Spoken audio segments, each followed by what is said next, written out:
புதுச்சேரியில் நடைபெற்ற மாநில அளவிலான கபடி போட்டியில் புதுச்சேரி கொம்பாக்கம் பிரதர்ஸ் அணி முதல் பரிசை தட்டிச் சென்றது.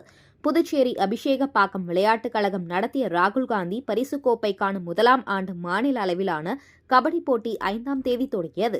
அபிஷேகப்பாக்கம் சேத்திலால் அரசு பள்ளியில் நடைபெற்ற துவக்க விழாவில் முன்னாள் முதலமைச்சர் நாராயணசாமி, சட்டமன்ற உறுப்பினர் வைத்தியநாதன் ஆகியோர் கலந்து கொண்டு போட்டியினை துவக்கி வைத்தனர்.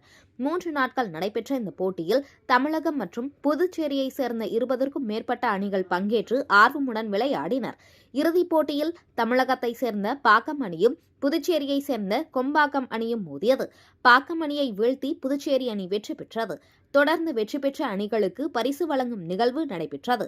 இதில் கலந்து கொண்ட முன்னாள் அமைச்சர் கந்தசாமி மற்றும் முன்னாள் அரசு கொறடா அனந்தராமன் ஆகியோர் வெற்றி பெற்ற அணிகளுக்கு ரொக்க பரிசு மற்றும் விருதுகளை வழங்கி கௌரவித்தனர்.